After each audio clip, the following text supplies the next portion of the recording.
Pernah tak dengar orang tua-tua selalu cakap, jangan sesekali bazir nasi. Katanya, nanti nasi tu menangis waktu malam. Misteri kan macam mana nasi ni menangis? Adakah hantu nasi itu benar-benar wujud? Sebenarnya, amaran ni datang dari cara orang dulu untuk mengajar menghargai rezeki.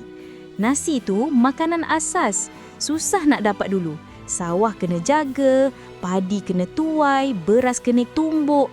Semua tu ambil masa dan tenaga. Bak kata pepatah, sebutir beras ibarat setitik peluh petani.